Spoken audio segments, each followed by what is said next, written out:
Good morning, everyone. Welcome to this webinar on the exam, the National Advisor exam. I'm just going to give it a couple more moments for more people to come through. We've got quite a big audience today, so just give it a small moment more.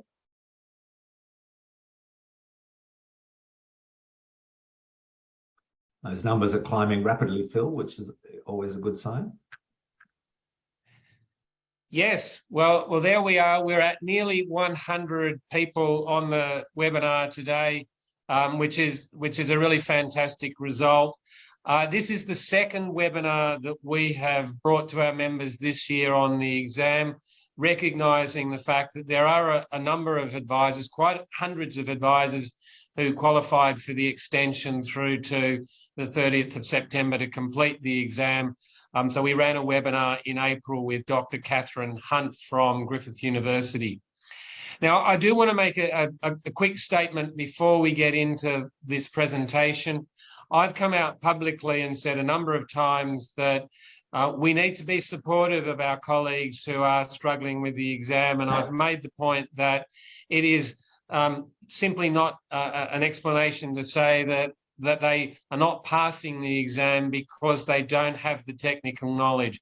We all know that there are a range of factors that are impacting people's ability to pass this exam, whether it's issues around mindset, language difficulties, understanding and using the technology effectively. So I've been trying to make the point that we still believe that there are many good advisors who can still pass the exam, and that's why we're committed to this webinar and other things that we've been doing. I sometimes use the analogy that it's a little bit like standing up in front of an audience of 400 people. Some of us who are experienced at presenting, that's okay, we can handle it. But if you're not experienced at presenting, then you might freeze when you stand up in front of a large audience. And the same thing can apply in doing the exam.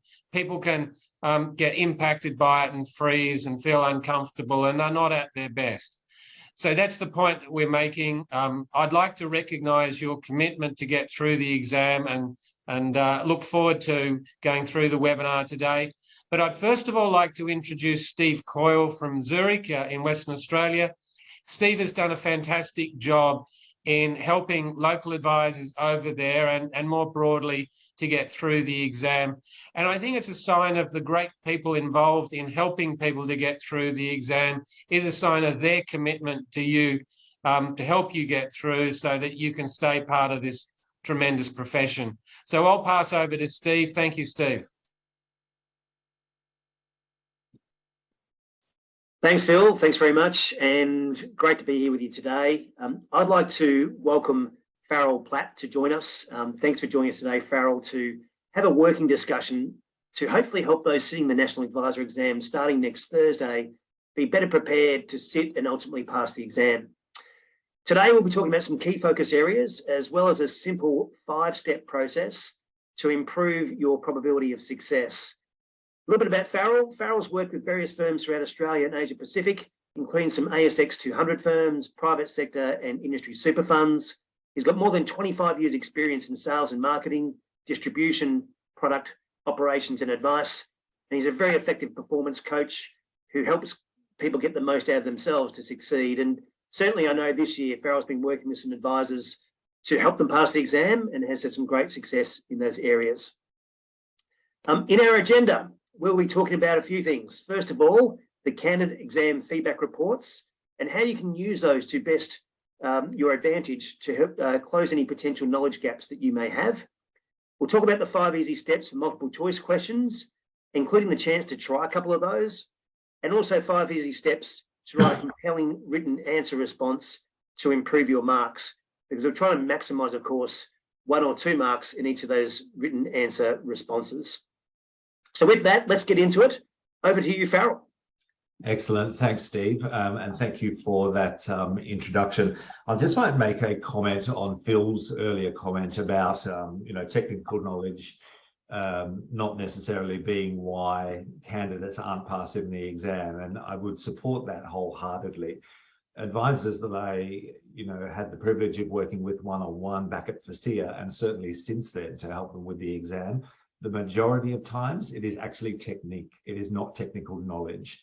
And I know that from history, and I know that because I know how the exam hangs together, and then I look at their data and analyze that data.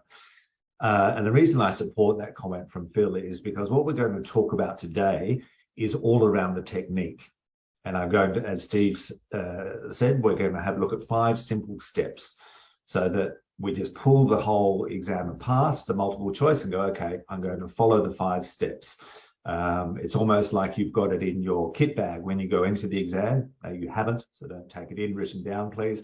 And you just put it on the table and go, okay, this is a multiple choice. These are the 5 steps. And you know that you've got 3 or 4 of those, and then here come the written answers. Oops, that's a slightly different process. I'm now going to follow these 5 steps. So I've broken the exam down and then put it back together into those simple 5 steps, so that if you follow the process, you have a better chance of getting through that process, which is all it is a process. So to address the anxiety of it all, if this isn't your first sitting, don't take that into the exam with you, because that will sit front of mind and nothing else will get through. Everything that we talk about today, the exam questions, how to work with them, won't get through. You'll be too stressed about that. So just consider, think of it as a process, focus on that and move through it a piece at a time. Yep. Steve asked me to touch on briefly the candidate feedback reports. There are some of us that still have a challenge with the candidate feedback reports, and that's okay. So if you haven't passed the exam, you'll get a candidate feedback report that breaks down the outcome into the 3 domain areas. The 3 domain areas: financial advice, regulatory and legal obligations; applied ethical, professional reasoning and communication; financial advice construction. Subdomain areas are the ones that begin with 1 point something, 2 point something, and 3 point something. And you can see how that matches. If it begins with 1, it's a subdomain area under FARLO. If it's a subdomain area that starts with 2, it fits under the domain of AEPRC and so forth. Yep. Let's have a look at an example. Let's say, for example, as a lot of advisors do, you had 1.1, applying Chapter 7 of the Corporations Act to case studies and scenarios to identify your obligations and any breaches of those obligations. The types of questions that underpin that subdomain area, and you may experience in the exam, this is not exhaustive, but you may have experienced in the exam, are the top 3 points there. So where do I go to pick up that information? Where do I go for the study? That's the question that I'm always asked, because this applies to Chapter 7 of the Corporations Act. So do I need to get out Chapter 7 of the Corporations Act and start reading it cover to cover? Absolutely, in your own time, because it's a fantastic read.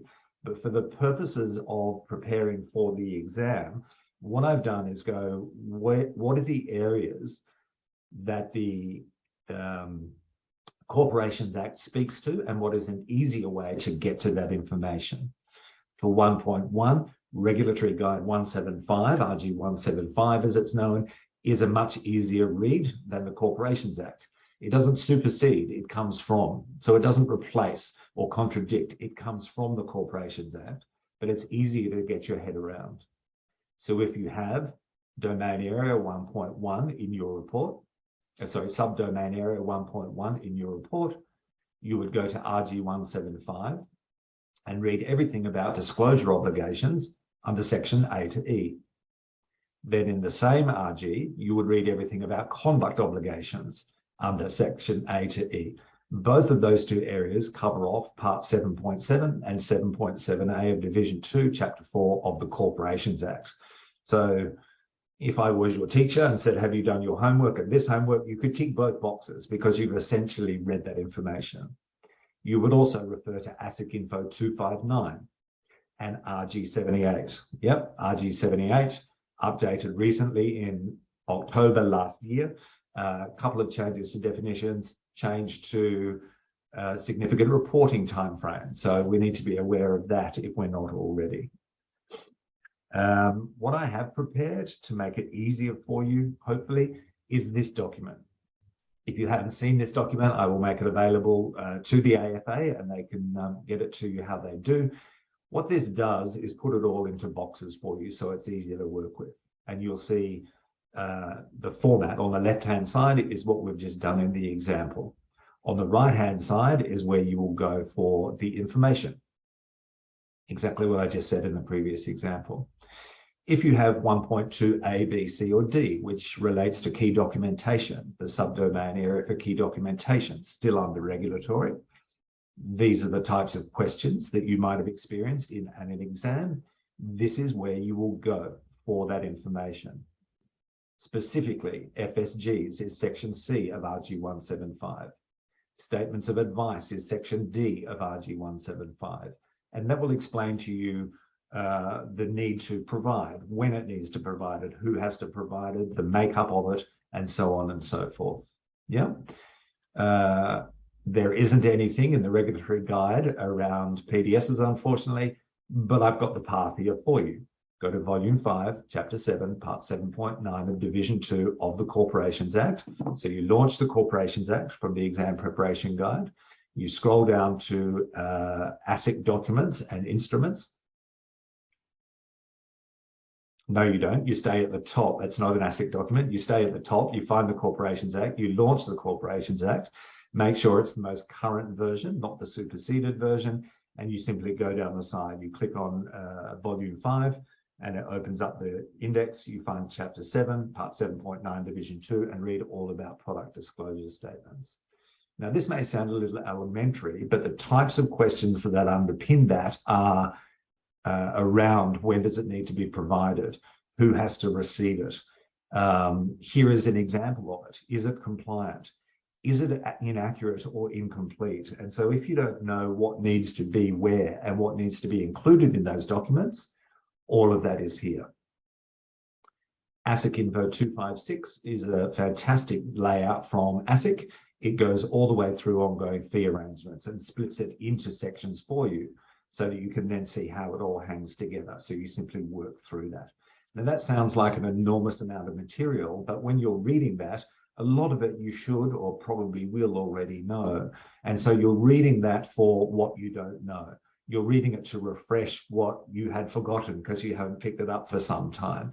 You're not reading it cover to cover because, you know, excuse me, people get alarmed by that because of the size of the material.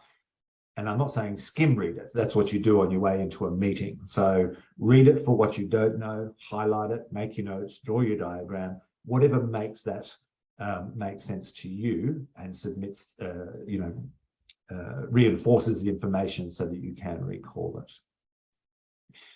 All right, that's a quick refresh on that, on candidate feedback reports. Let's jump into multiple choice questions.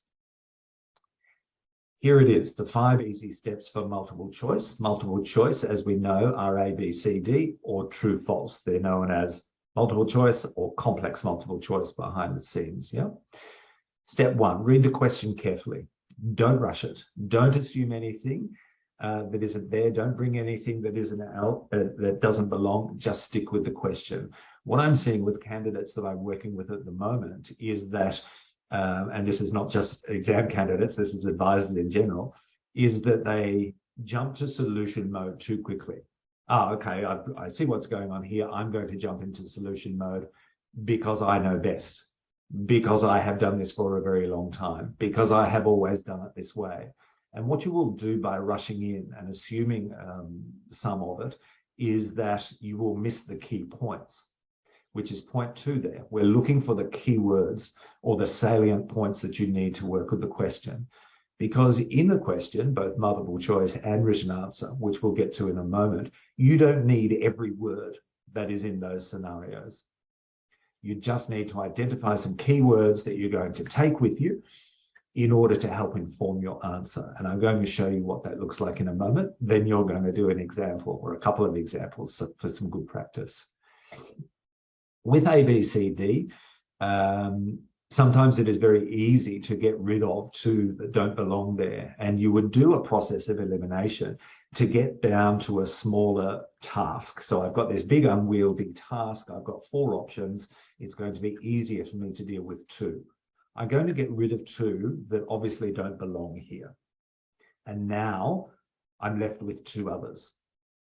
When deciding on those last two, I'm up to point 4, use any key words that are in the example. Yeah, this is what I call getting the exam to do some of the work for you. The exam is there to help you out. If you try and combat the exam because you don't want to be there, or you think it's silly, or you think it's trying to trick you, the exam will win that fight every time because it just sits there and does its job. But if you take these points and get the exam to do some of the work for you, you're going to have a much smoother experience with it and be able to get out the other side. The key words that I'm talking about are in bold. They're in capital. And they're words like best, or most likely, or even next best, and that sort of thing. And they're highlighted for you. So when you've done your process of elimination and you get rid of 2 that don't belong there, and you're down to the last 2, one is what we know as the key, another one is a detractor. And now I'm getting confused and I'm getting anxious and it's all, the wheels are about to fall off the cart. Just relax. Remember the step that I'm telling you about. Go back to the question and look for those key words to guide you to what is going on next. That will guide you to the key and the detractor will simply disappear. Lock it in and move on to your next question. For true false, the 5th point down there, I would recommend and have been recommending that you do each element separately. Yeah, so bearing in mind you need both of those elements to score 1 mark because they are scored the same as A, B, C, D. So you need both elements. You don't get a half there.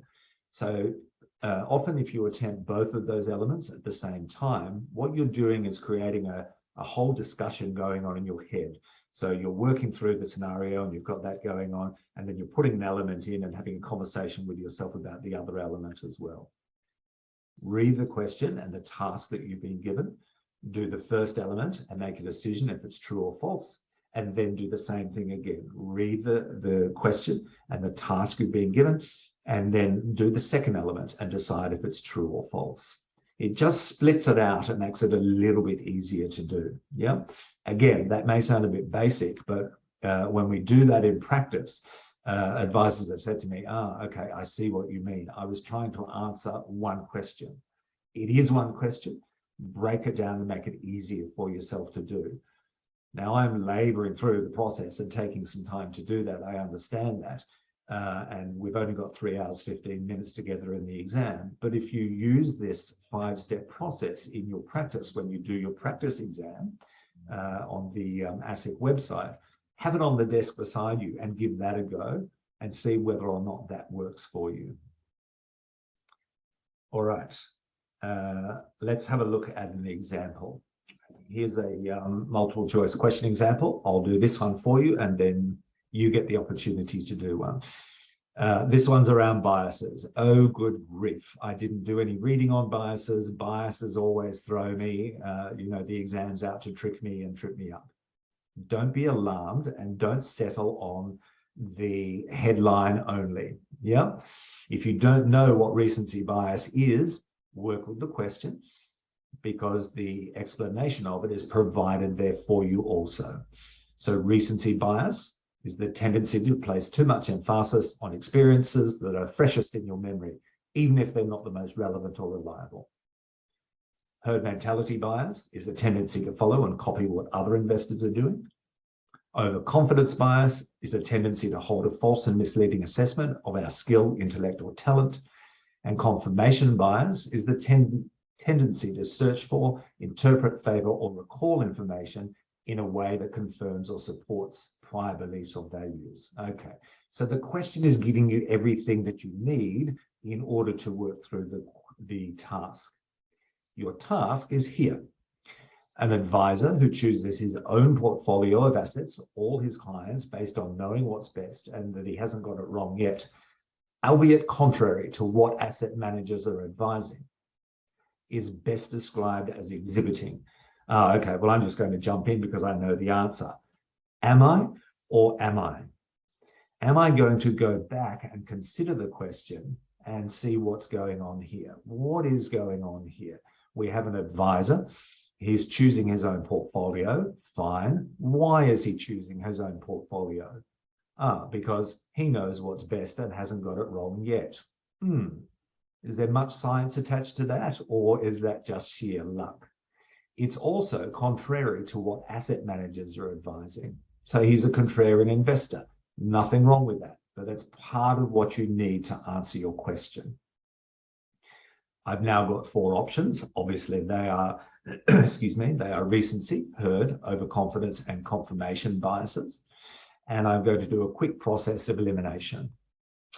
What would I get rid of first? Probably B, because I've already decided that it's contrary to what asset managers are advising.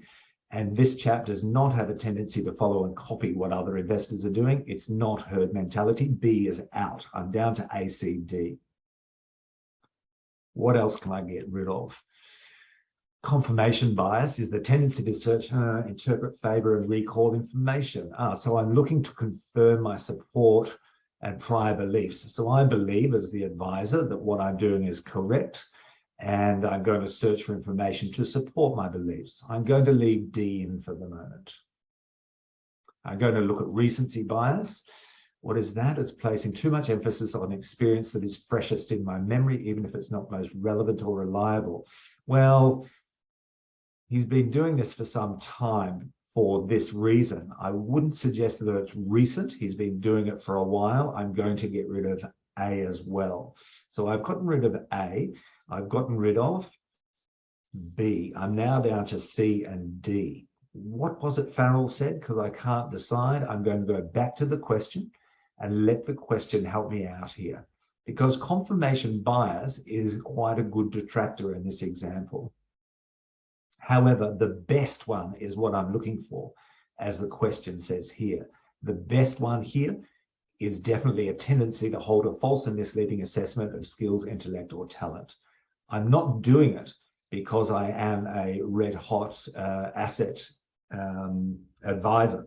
I'm doing it because I know what's best and I haven't quite got it wrong yet, albeit contrary to what the professionals are doing. Clearly, it's an overconfidence bias. I'm going to lock in C and move on to the next question. That's the 5-step process that I'm talking about. Now, it took us a while to get through that, and we've got the luxury of time in order to do that today. But in the exam, you'll just need to practice this before you get there and go, okay, let's work through it, get rid of what doesn't belong, what does belong, and make a choice based on the best, as you've been asked to do here. All right.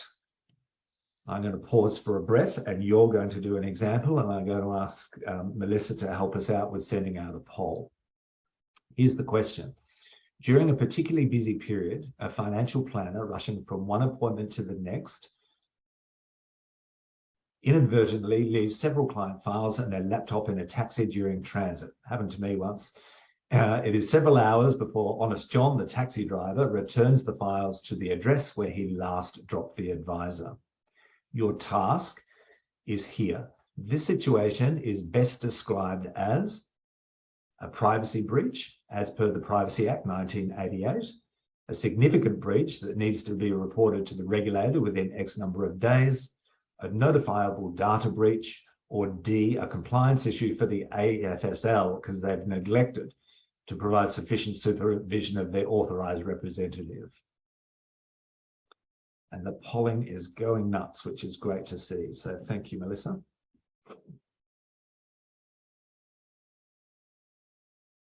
And thank you everyone for participating. I should thank you also.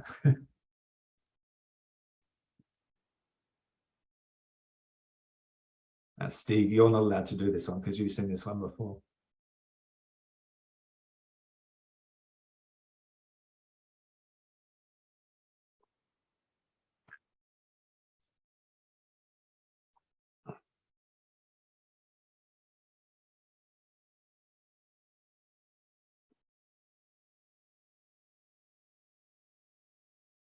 All right, well, the numbers are still going up, which is good. So people are, it looks like people, so some people came out of the box quick, that's great. Others, it looks like you're giving it more thought, so that's fantastic. So read and understand the question. What is the task that I've been given?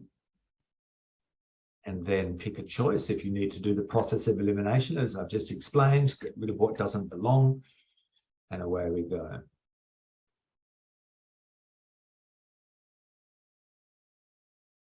So 74%, and we seem to have stopped there.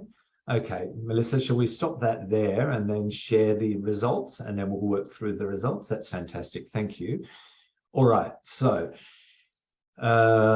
let's start from the 8% that said this is a compliance issue for the AFSL. Yes, that could be correct. There could be a compliance issue here for the AFSL, but your task has been, the situation is best described as. So what is the best description for what is going on here? A lot of people went, 59% of people went for the Privacy Act. And I'll come back to that in a second. So I'm just going to do my process of elimination. I've gotten rid of D because it doesn't fit into the best description for me. I'm going to jump into a significant breach that needs to be reported to the regulator at 21%.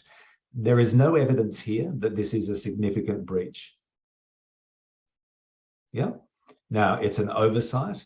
The financial planner has left things in the back of the taxi because he's very busy that day, or they are very busy that day.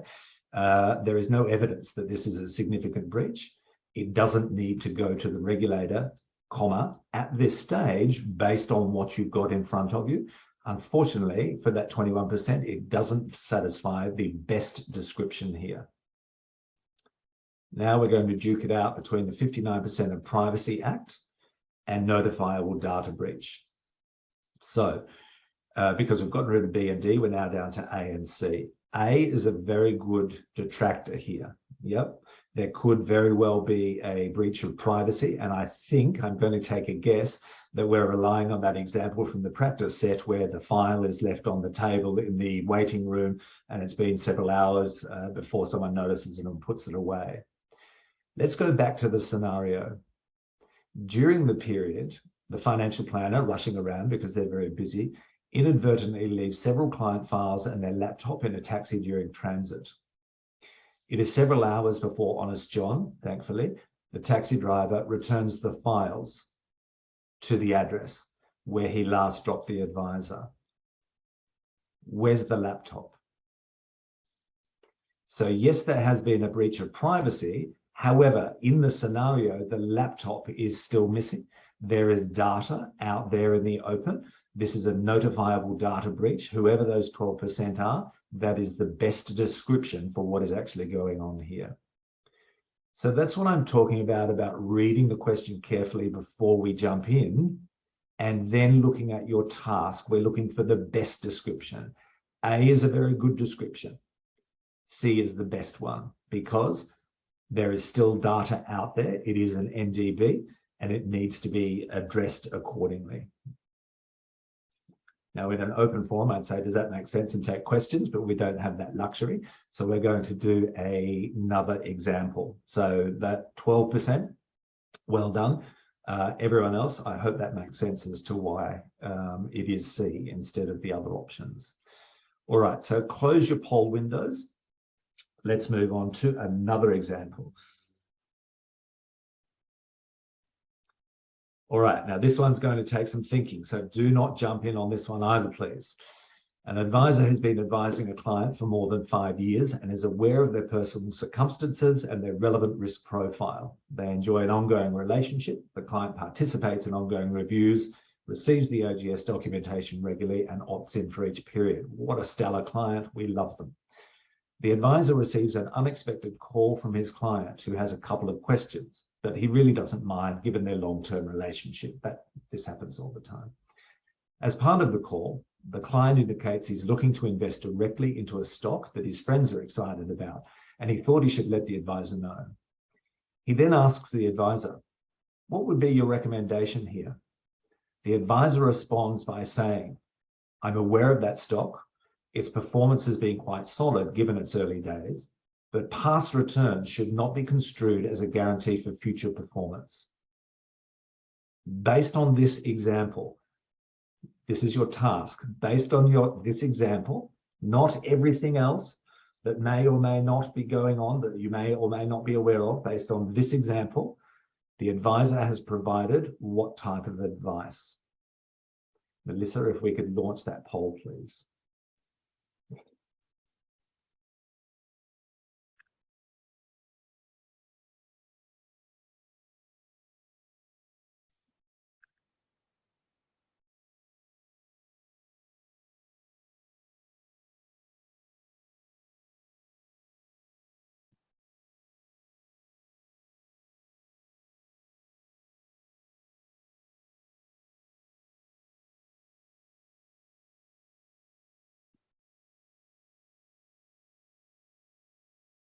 Great.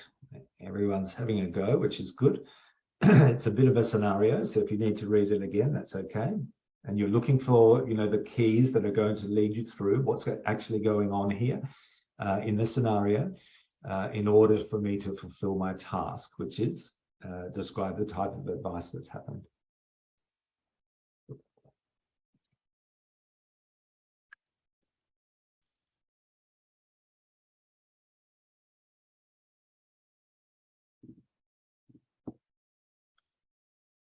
.66, so we're still at 67. That's good. People are still jumping in. Fantastic.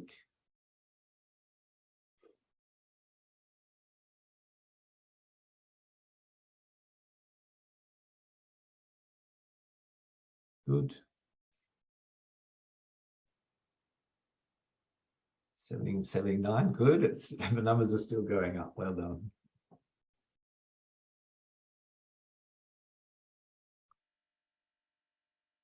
All right, I think we've capped out there at about 80%. A couple more.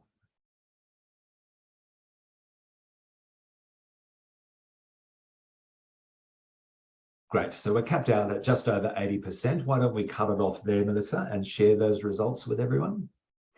Thank you so much. All right, let's have a look at what's going on here. 30% of us have said this is factual information. Sorry, let's start at the bottom. 0% of us have said this is tax financial advice. Thank you, everyone. So the 81% of us, thank you for not selecting tax financial advice. Tax financial advice, any advice that I give to a client that has a subsequent impact on their taxation position. That is not what is going on in this scenario. Therefore, it's not D. Out it goes. I'm working through A, B, and C as my process of elimination. I'm going to land on B, where 30% of us said this is factual information. That, unfortunately, doesn't fit the task, because your task was, based on this example, the advisor has provided what type of advice.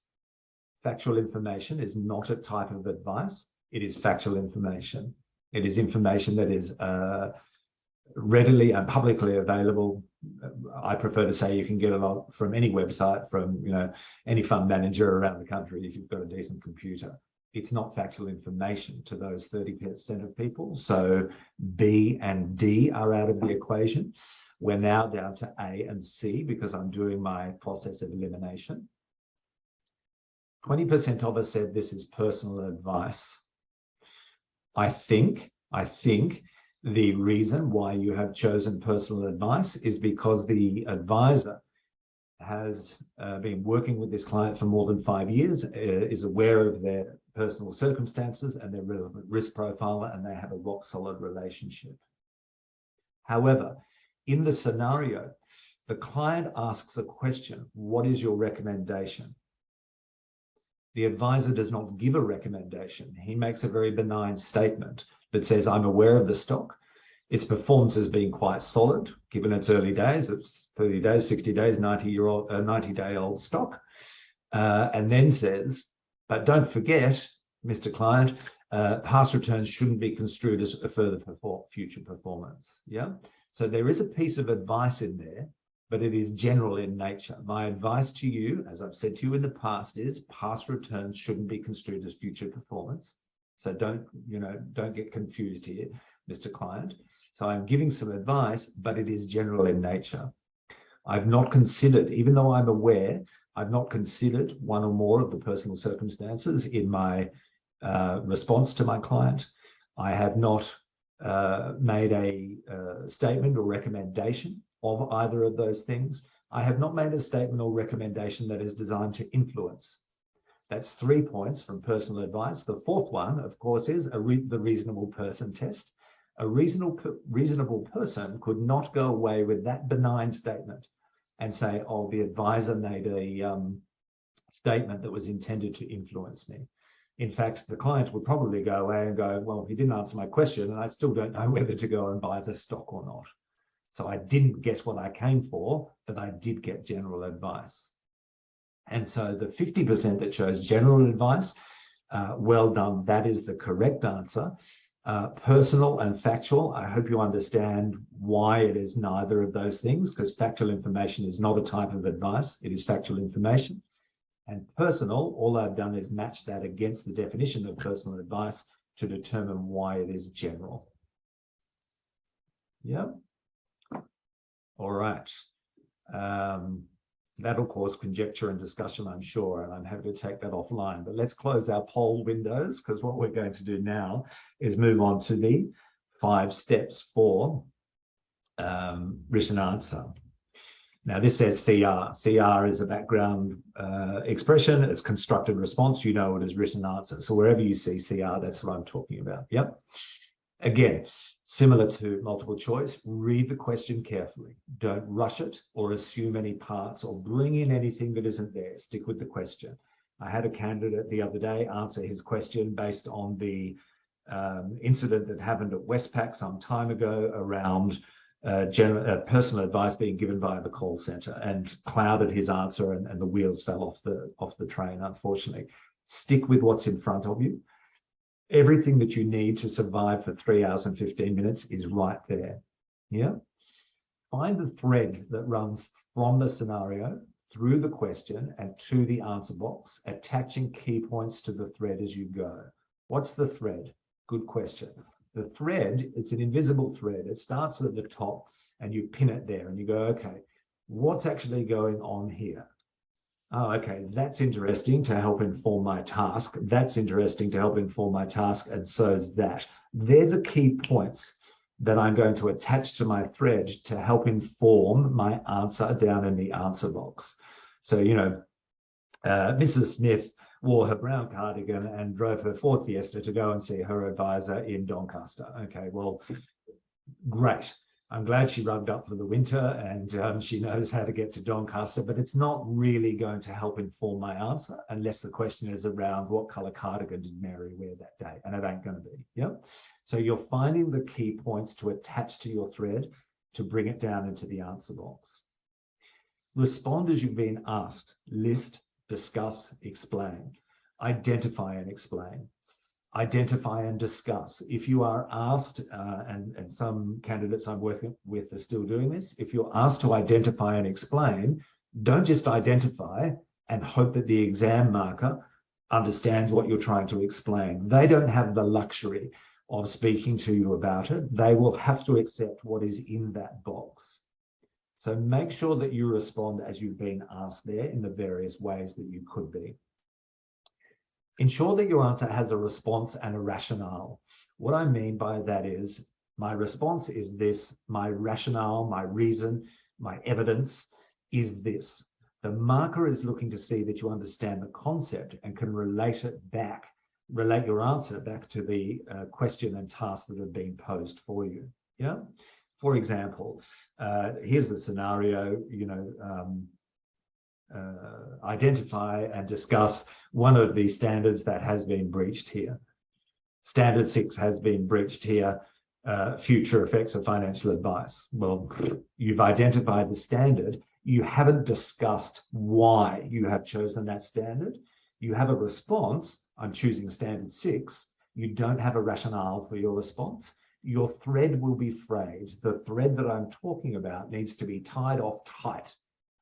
Because when it's tied off tight and you know that it's nice and tight and you're going to get 2 marks for that, that's when you should be comfortable to lock it in and move on to the next question. If you look at that and the thread is frayed because it doesn't have a rationale, because you have led with standard 6 and then started talking about, but that's okay, I'll keep, you know, contemporaneous file notes, you've bled standard 8 into standard 6. Your thread will be frayed. It will cost you the mark. Yeah. when you're assessing your response, be comfortable with what you have. Don't overcook it, or the thread will fray again and you risk losing the mark. The example I just gave you is overcooking it. Another example of overcooking it, if you'll excuse that expression, is here's my response. Oh, and while I'm here, I'm going to give you my opinion, or I'm going to make a broad statement about what the profession should be doing more broadly. That's very interesting to me as your peer, but in 3 hours and 15 minutes, not relevant. Stick with the question, look for what you've been asked to do, and then respond accordingly. The thread may be new to you. I want you to practice it, please, in your practice questions and see how it works for you, because when we do use it in practice, it's actually quite handy. I'm going to show you just how handy. I'll do this one for you. An AFSL with a long-term growth plan has had considerable recent success in acquisition of various practices and integrating them into their current business model. Great, that's the lead in. That is where I will pin my thread to drag it through the scenario. Yep. As part of their business model, they also construct and run their own model portfolios, albeit set up under a different corporate structure. They have a firm belief this is the best solution for their clients and adopt the model for approximately 75% of them. When they do acquire new business, it's part of their standard practice to move the clients to the model as it's deemed less expensive. That's very noble for the client, and they cover this off with them at the next client review meeting. Okay, so I've got my thread, I pinned it here, I've dragged it through the scenario, and what is my task? The thread comes through my task as well. Do not bring your thread around here, because what you will do is miss what you've been tasked with, and you will start giving your opinion. Not an opinion. What is the task? Identify 2 standards from the code of ethics that may be in breach here and explain why. Okay, it's an identify and explain question. The magic number is 2. I will only ever be asked for 2. Do not put 3, 4, or 5. They don't get you extra marks. They actually risk your mark, because the exam marker stops reading after the second one and assumes that you don't know what you're talking about. Not their job to find what you're talking about. Their job to mark the first 2. Yeah. So let's have a look at what the thread might look like. Here it is again. I took my thread from here, I dragged it through my scenario. What was important to me in this scenario was that they're based on the fact that I have to identify and discuss 2 standards from the code that have been breached, is that they construct and run their own model portfolios, albeit set up under a different corporate structure. That is interesting to me. They put 75% of them into their own model portfolio. That is also interesting to me, bearing in mind what my task is. Yeah. Then they cover them off with their clients at the next client review meeting. That is also interesting to me, because I need to identify 2 standards. So what I've got there is my thread has come through here. I've dragged it through. I've attached things to it, and I'm now going to inform my answer. The fact that they run their own model portfolios, albeit set up under a different corporate structure, says to me they may be breaching standard 1, trying to circumvent the intent of the code and various laws. There could be a conflict of interest. Standard 3, the manufacturer and the provider are in the same house. There could be a breach of standard 4. In fact, in this example, there clearly is a breach of standard 4. There is no free, prior and informed consent from clients before dropping them in and covering it off at their next client review meeting. Standard 5 has been breached. There is no best interest advice being provided. They have no grounds to be satisfied. They've done what they think is best for the client without investigating their clients. And standard 7 has been breached because I could deduce that there's no free, prior and informed consent to any benefit I might be receiving by taking a clip from the advice and a clip from the model portfolio as well. That's the thread. That's the 5 examples that I came up with in order to inform my answer. I would not just list them like that. I've listed them like that to assist you. I would identify and explain, because that's what the question has asked me to do. So you would write an explanation as to why you chose that standard. I've given you 5, pick 2 of them, craft your answer as good practice. Don't Put all 5 of them in there, please, because the marker will stop reading after 2 and you could risk the mark. All right. Hopefully this is making sense. Let's have a look at the construct. Once we've done the thread, let's have a look at what construct would look like. An advisor whose elderly client's risk profile has produced an outcome of conservative is seeking a low-cost environment for her retirement goals. He has selected a diversified, yet 70% international portfolio managed separately by his wife's brother, his brother-in-law, if you prefer, as it's quicker to implement and he's always got it right for all my other clients. Not much science in that. The fees are comparable to, yet higher than many other options, and the portfolio can only be managed online. All right, bit of a scenario going on here, a few things to attach to the thread. When considering the Corporations Act and/or the Code of Ethics, discuss 2 breaches that are present here. What this says is you can take 2 from the Corps Act or 2 from the Code, or you can take 1 from here and 1 from here, but we only need 2, please. Thank you very much. So in the exam, if you got this, you won't, I made it up, but if you've got this type of task and you are stronger on regs, go with what your strong suit is. If you're stronger in ethics, go with what your strong suit is. Yeah? When constructing my answer, what I would look at in order to formulate my thread is the content and context of what's going on. Who's the client? What is the scope of the advice? Elderly client, low-cost environment, retirement, looking for conservative. How is the question framed? Is it list, discuss, or explain? Lo and behold, it's discuss. How many elements am I being asked for? Magic number, only ever 2, not 3, 4, or 5. What are the key points on my thread? And then stick with the question. As I said before, you've probably got an opinion of what's going on here. You know, how untoward this advisor is, how it's not in the best interest, and I don't like him. Relevant to me as a person, not relevant in the exam. Stay away from explaining your own feelings here. I've identified the points on the thread. This would be my answer. One breach present here is the best interest duty. The advisor has chosen not to consider the conservative risk tolerance when selecting the investment portfolio for her. It's also apparent to me that the fees are higher than other products that he has ignored, and the brother-in-law's managed fund is in his best interest rather than that of his client, because the reason he chose the brother-in-law's fund was because it's quick and easy, not because he's a great fund manager. Yeah. That's my Corporations Act response, because I was given the option, and it's clear to the exam marker that because I'm talking best interest duty, I've chosen 1 from the Corporations Act. The second part of my task, I've chosen 1 from the Code of Ethics, and I've chosen Standard 6.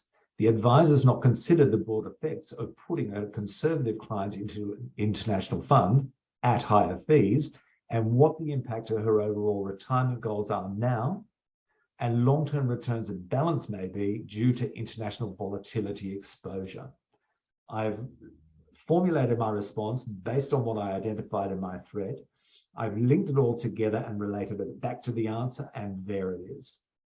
I've got a response of Standard 6 and the rationale to support my response. I haven't given a response of Standard 6 and gone off on a tangent talking about fair and reasonable fees and so forth, or free, prior and informed consent, because neither of those are Standard 6. I'm sticking with what I chose.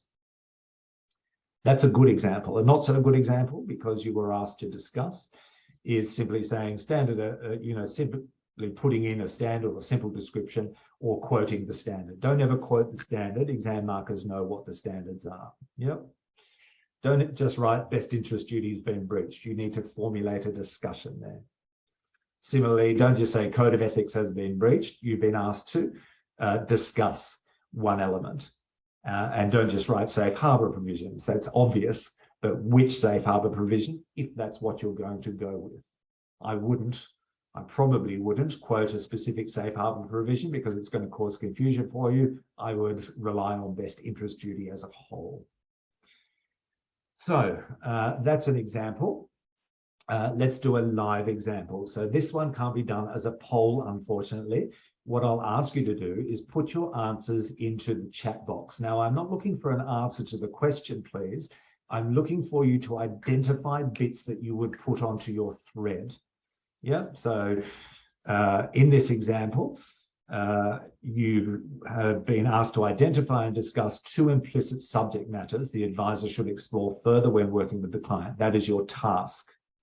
Your scenario is a client age 58 wants to see if they're on track for a comfortable retirement at age 60, 2 years, and provides the following information.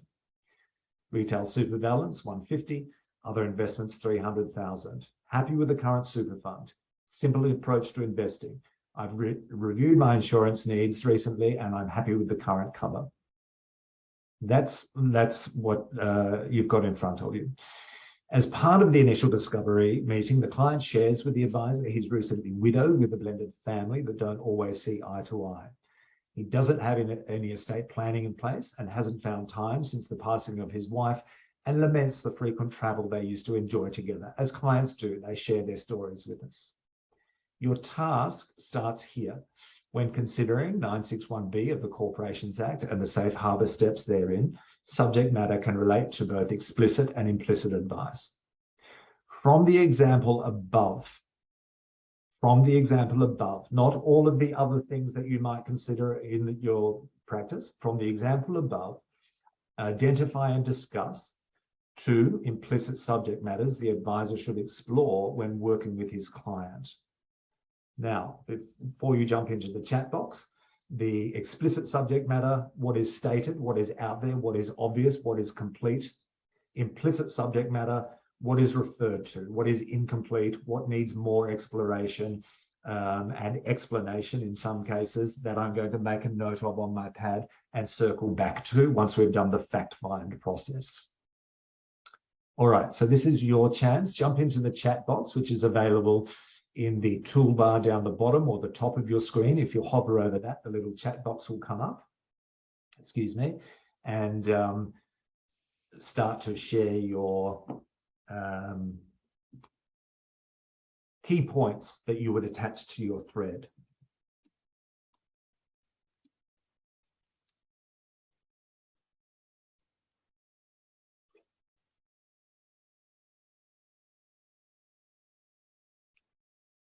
I can't see any come through. So has anyone jumped into the chat box?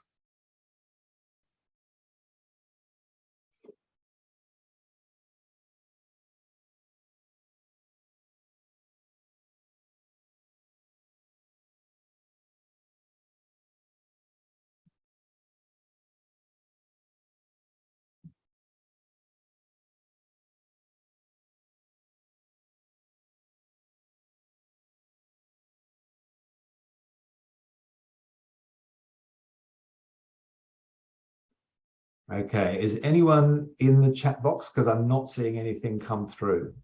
It doesn't look like anyone is answering the question. Okay, thank you, AFA. It doesn't look like anyone's answering the question. Farrell, it's Phil. I think that people are giving the message that they're not able to access the chat box and they are responding in the Q&A box. Ah, okay. Why don't I go? Thank you, Phil. Why don't I go to the Q&A box? Chat is disabled. Oh, okay. Sorry about that. What is retirement like? Lifestyle, income requirement. Chat is disabled. Chat is disabled. Comfortable retirement at age 60. So there's some responses coming through. Thank you. Chat is disabled. Chat is disabled. It is disabled. Do you mean the client? No, the chat. Okay. Estate planning. Great. Who's the client invested in? Other assets? What does comfortable retirement mean to the living expenses? And so on. Retirement planning, income requirements, pre-retirement planning, estate planning needs to be addressed. Estate planning. Fantastic. Great. Good. Good. Thank you, Jacqueline McCarthy. Great. Melissa Sandon, good ID. Okay. Fantastic. All right. Well done. All right. So some good responses there, and we got there in the end. Thank you, Phil. All right. So a lot of people have identified, excuse me, I'm sorry. A lot of people have identified the estate planning. Yes, absolutely. Well done. Estate planning is one of them. Some people have identified comfortable retirement and doing his retirement planning. That is explicit. That is why he's come to see you today. I'm here to talk to you about whether or not I can have a comfortable retirement. It's out there, it's on the table. It starts to form the subject matter that leads to the scope of the advice. Yeah. Estate planning certainly is one of the subject matters. Other people have also spoken about his insurance cover. He's quite explicit in this example. I've reviewed my insurance, thank you, my advisor. I'm happy with the current cover. Yeah. I'm a very simple man. Don't put me in ETFs that are linked twice daily to the Hong Kong Stock Exchange. I won't understand them. I'm happy with my industry super fund. Don't move me out of it. I've been with them for 40 years. Thank you very much. Another one that you highlighted was this one here. Other investments of $300,000. It's not apparent to me what that $300,000 is. I'm going to explore that further. Why? Because he's 58. I'm going to be very general here. 58 to 60-year-old clients usually have a TD. They usually have Telstra shares, and it's the only shareholding. It may well be an investment property that generates an income, and you need to be aware of that. So that is one of the elements as well.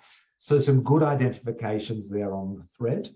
This is what your answer might look like in the construct.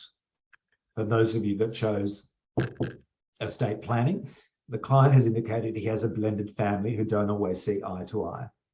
No estate planning in place. In the event something happens to him, this will probably cause conflict within the families and therefore should be addressed as one of the implicit subject matters.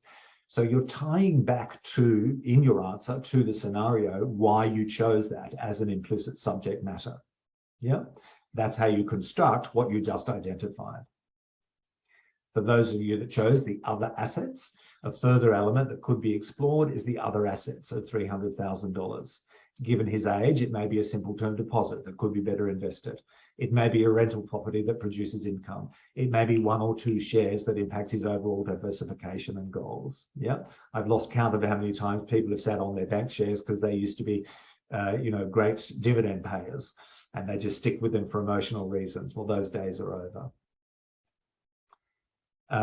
Third element here, not many people get it. Third element here is the fact that he laments the travel that he used to do with his late wife and says, oh, I do so miss Mary. She's only gone 6 months ago. We used to travel quite a lot. Anyway, not to matter. Let's get back to the advice.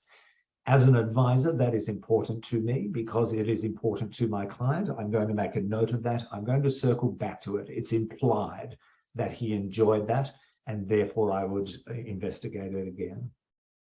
A not so good response, he should get a will.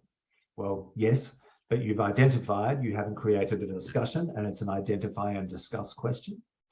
The advisor must do a complete fact find and issue the client with an SOA. That came through in one of the practice discussions I had the other day. This is an action. You've been asked to identify and discuss. You haven't been asked for an advisor action. Don't blend the two. The advisor should investigate his income and expenditure to determine if he can retire comfortably. This is both an action and it forms part of the explicit subject matter. Yeah. So your task was two implicit subject matters. Stick with your task. Stay away from identifying the explicit subject matter and don't put an action into an identify and discuss task. Simply identify and discuss why you have identified it. So this is what I was talking about at the beginning of the session about how it all hangs together and how to respond to the questions. The technique that I spoke about vis-a-vis technical knowledge and working with the exam. All right. Farrell, just to pause for a moment. You're getting some great nuggets there and some real gems that we can certainly use to improve our responses for multiple choice as well as written. We're going to keep going, guys. Farrell's kindly agreed to keep going beyond the hour. So if you're happy to stay on, we're going to keep going. We've still got another live example to do, which I think will be worthwhile you doing. And then also there's a summary and some time potentially for a few questions. So we're going to keep going. So yes, over to you, Farrell. Great. Okay, thank you. I was just looking at, there's a timer sitting on my desk saying, hurry up. And I thought we'd run out of time, but if everyone's happy, let's keep going because, you know, I'll help you out where I can and answer the questions. I do have a date at 6 p.m, so I have to be out of here by then. Here's another one where we're looking for the thread. Hang on, haven't we seen this scenario before? Don't jump in, as I said to you at the beginning. An advisor who's recently widowed, changed it up a bit, whose recently widowed elderly client attends a meeting with 2 of her grandchildren, has a risk profile with an outcome of conservative. She's seeking a limited advice engagement for her retirement goals, and the advisor selected, 70% international, managed separately by the brother-in-law because it's quicker to implement. He's always got it right. The fees are comparable, yet higher than many other options, and the portfolio can only be managed online. Don't jump into this one and start giving me the same answers as the other one. That's what I'm talking about by jumping in too quickly.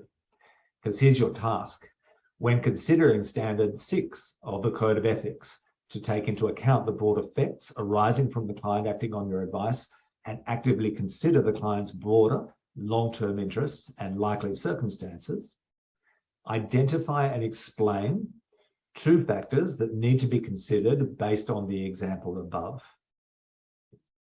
All right, so where it's an identify and explain, we've got to come up with 2 of them based on the example above to fulfill our task. But your task right now is to identify what you would stick to the thread. And again, we'll go into the chat box because that seems to be working. Sorry, into chat or Q&A. Well, chat seems to be working for some and Q&A is working for others. So I'll work with both. So start to identify the thread points for me, or for all of us, I should say.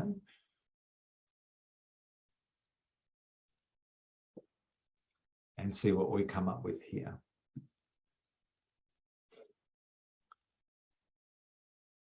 So it's not just the 70% international, as it might have been for the last one. We're talking about standard 6. When you consider standard 6, also consider broad effects and likely circumstances. What I mean by that is, how did she get here, as well as where is she going? How did she get here? What is going on in this meeting? Where is she going from here? All of that is likely circumstances. A lot of us default to standard 6 of broad effects only, and we don't consider likely circumstances, which is the whole picture. Not too many coming through. Here we go. So we've got some saying higher fees, impact on retirement. Okay, yep, sure, fine. Impact of long-term retirement loan. Retirement loan, I'm not sure I understand that. Customer due to exposure to international funds. She's conservative with higher fees. Okay, so the obvious one's jumping out. That's good. Intention for the funds from estate planning, aged care, estate planning, children to consider conservative retirement. Okay, great. So we're in around estate planning and the conservative investor. Elderly client doesn't know how to use the internet. Good, great. Thank you, Zach. Why is she there with her grandchildren? Thank you, Matt, for your comment, similar to the last one. Good. Estate planning, higher fees may eat into a super. Good, good, good. Some really good answers.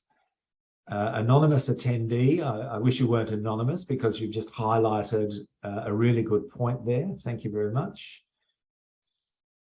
Michael has said she may be frail from the loss of a partner. Who's Philip? Elder abuse. Great. Good. All right. I'm going to cut it off there because everyone's got the idea. That's exactly what I'm talking about, and well done for jumping in.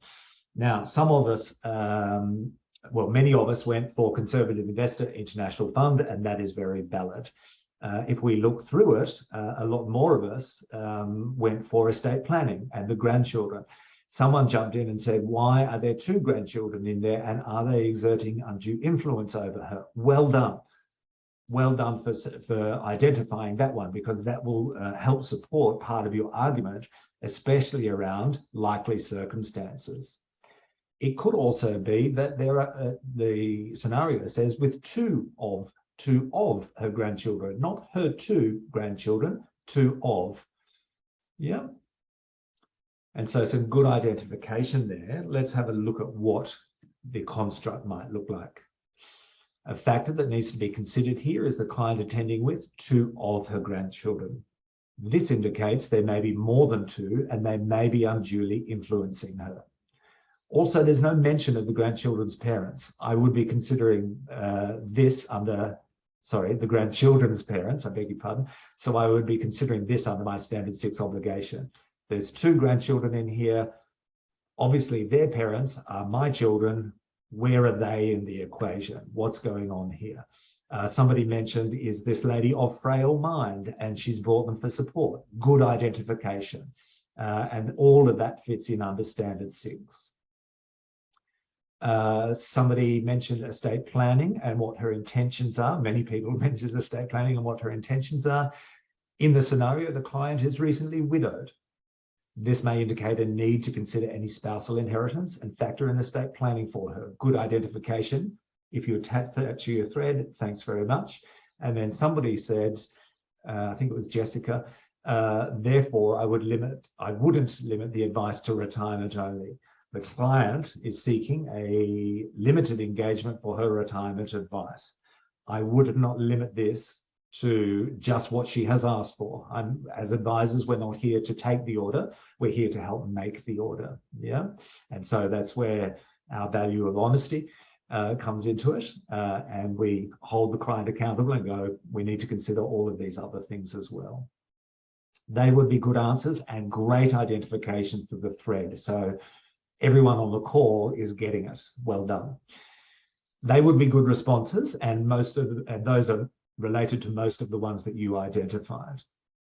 Not so good answers. You were asked to identify and explain the two factors. That was your task. Just quoting the various standards, 2, 3, and 4. You've blended standards rather than sticking with standard 6. Yep. So this relates to standard 6 specifically. So don't start quoting standard 2. Oh, he hasn't acted in her best interest. Oh, there may be a conflict of interest because he's chosen the brother-in-law. Oh, he hasn't got free, prior, and informed consent. You're blending 2, 3, and 4 in with 6.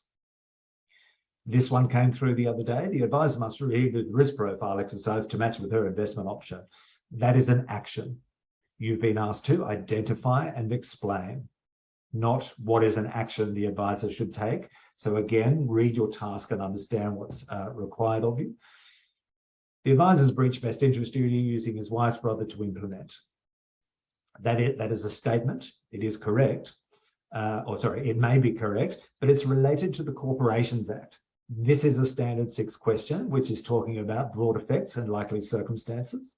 It's not speaking about the Corporations Act. So whilst your statement may be correct, your thread that we were talking about before would fray here. You've blended corps in over the top of the standard 6. It falls apart. You've risked the mark and walked away with 0, unfortunately. Where we need to be is in the 2s. You can take a quick break in the 1s if you must, but we need to be aiming for the 2s. That's what this process is designed to do, is to shift that dial as close as possible to the 2-point responses. All right, that's a lot of information to cover in a short space of time, and I understand that this will be shared with you to refer to. Here are my hot tips. If you don't remember anything else, and I hope that you do, and it's been beneficial, remember this. Do read the question carefully. What and how it's being asked. List, discuss, explain. Don't assume you know based on what you've always done, i.e. personal v general, as we did earlier. Do not jump to solution mode, as we continue to do both in the exam and in our practice. Do follow the 5-step process. There's a reason that I've designed it, is because it's based on the exam construct and what I've seen through many, many exams, too many that I care to remember, and working with exam markers. Yep. Do not leave blank responses. Yep, it will automatically default for 0 for you. So therefore answer all questions and manage your time accordingly. I have a very broad 2-minute rule. If I'm spending more than 2 minutes on a question, I'm dwelling, I'm overthinking, I'm overcooking, I'm risking the mark, my thread will fray, I'm going to make a note of it on my pad, but I'm definitely going to come back to it rather than leave it open. Do not start with the answer and work backwards. Somebody externally gave the advice, oh, if you create an answer and then retrofit it into the response, do not do that. You will miss the essence of the scenario and you will miss your task. You're reverse engineering what you've been asked to do. Do understand the difference between a concern and an action. Yep. A concern is what is bothering you. An action is what you have to do about it. A dilemma is a situation, in very simple terms, a situation that I'm faced with that requires me to make a decision to go in one of usually two directions. Yep. Filling out a report to send to ASIC within X number of days is not a dilemma, it's an action. Don't blend actions into dilemma scenarios or concern scenarios. Please don't overthink the questions and go looking for tricks. There aren't any. Nobody has the desire or the time to create tricky questions. They are written at a newspaper level. They are very simple to work through if you follow the process and just focus on the thread, the bits that you need to get the task done. Don't copy and paste from the open book and, do stick with the question, what is in front of you. Don't bring in other examples, what you did with the Joneses or the Greens or the Browns in your practice. Just stick with what's in front of you. Everything you need to survive for 3 hours, 15 minutes is right there. Plus the open book material if you need to refer to it. If you do, don't copy and paste from the open book material. Yeah, it will be obvious what we're looking for, or what the exam marker is looking for now, is responses in your own words so that they can see you understand what's going on.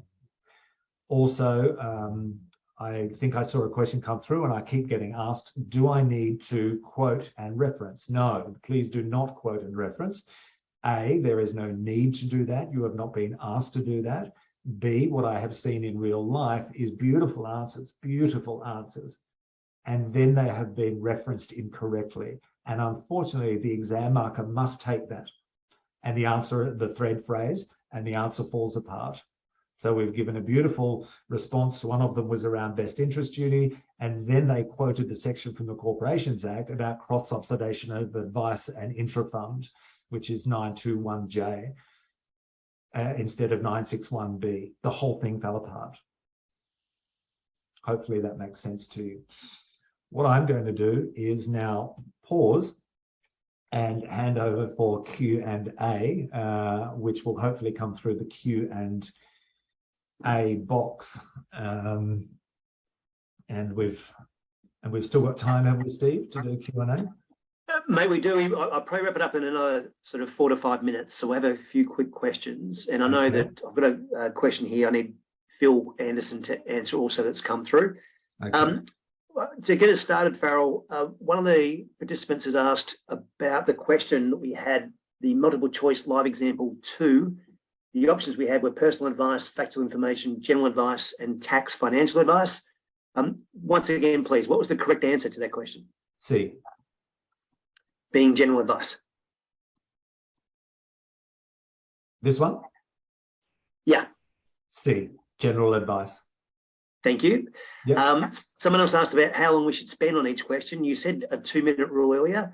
Yep. By pure mathematics, with 180 minutes and roughly 80 questions, you've got a little over 2 minutes per question. So don't labour, but don't rush. I'm not good at math. I'm the concepts guy, my friend. So I just have a 2-minute rule in my head. I also use my 15 minutes at the beginning of the exam strategically.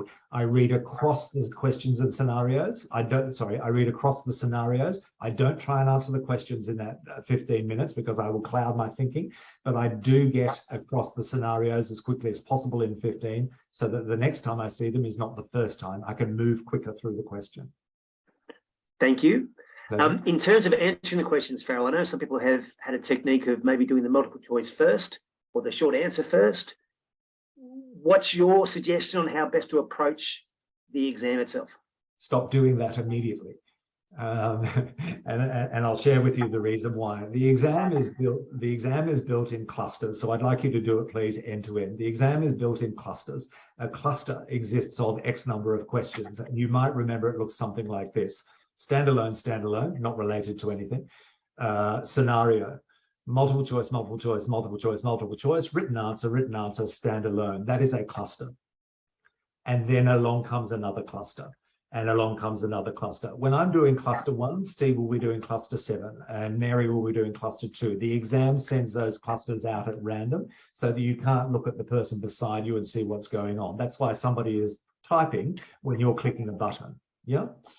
If you do the multiple choice in that cluster and leave the written answer to do the multiple choice in the next cluster, you will have to come back and read the scenario all over again in order to inform your answer for the written answers that you've got to come up with. You're wasting time. You're duplicating the effort that you need to put in order to get that done. Do it from start to finish, please. If you do get stuck, make a note on your book, put a circle around it, but do come back to it. Really good question. Thank you, Farrell. Akil's asked a couple of questions here. First of all, do we need to know the behavioural biases by heart? No. Do have a good understanding of biases. There is a fantastic document that I can send to the AFA and several links that will give you a broad understanding of bias and how they work.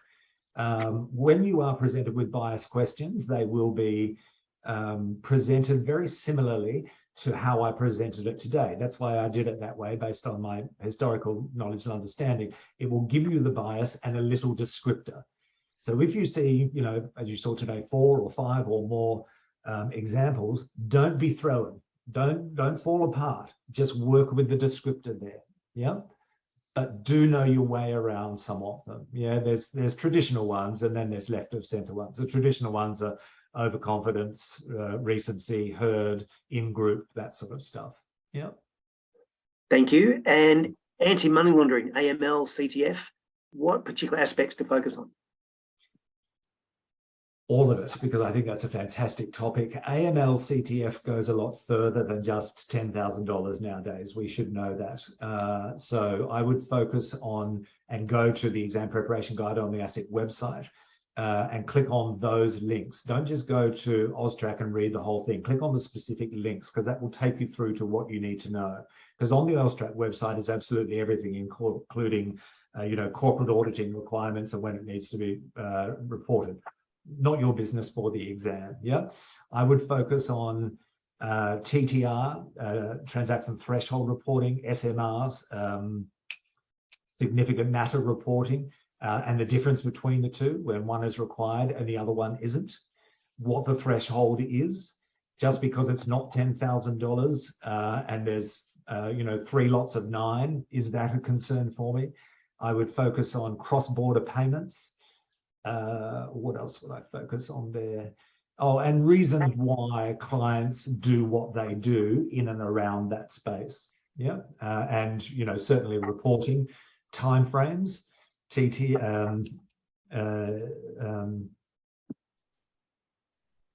What's it called? Help me out here. Money laundering has a different reporting time frame to counter-terrorism, identification. Know what those reporting timeframes are, because they're very different. Thank you. Final 2, mate. A couple of quick ones. TPB is no longer, but what about TASA? Yes. Definitely read up on TASA, because you may get questions around, Joanne is licensed to do this under her AFSL. Here is the scenario. Can she do this? What should her action be? That sort of thing. And, the scenario might come in with the AFSL, might come in and say the AFSL has the ability to do this, but she's only licensed to do that. Therefore, what should she be doing here? Just because the AFSL provides, taxation advice, is she otherwise educated, skilled and qualified to be doing that, or should it be going to someone else? Those types of questions. Yes, definitely get across that, because they're the types of TASA questions. Thank you. And finally, in the exam itself, what reference guides are available for the people doing the exam to access? In the exam itself? In the exam itself. All of the statutory material. So anything that is an act is available to you, not the regulatory guides. Anything that is an act is available to you. All of the Code of Ethics guidance is available to you, both the LI and the ES. if you need to reference that in the exam, I'd be surprised. I would be referencing the Code of Ethics Guide to, excuse me, I'm sorry, to understand if you need to refresh the difference between, 2 and 5 or 4 and 7, which sit very closely to each other.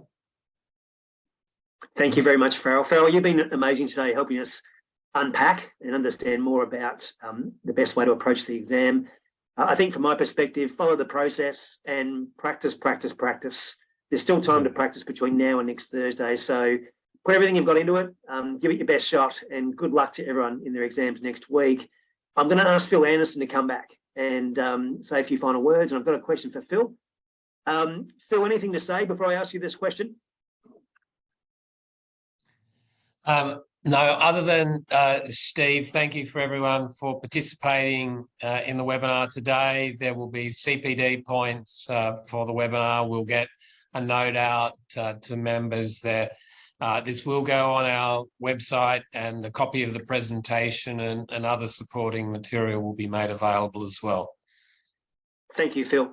Phil, a question I had for you and for anyone who unfortunately does not pass the exam. The results will likely be out late September. What actions could or should an advisor take if unfortunately they don't pass and they wish to continue advising? Yeah, a really good question, Stephen. And my starting point is to wish everyone the best of luck for the exam in July. I think it'll probably be early September when they get to see the results. We do know that the deadline is the end of September, and anyone who has not passed the exam by the end of September will need to come off the financial advisor register and will not be able to continue to advise their clients.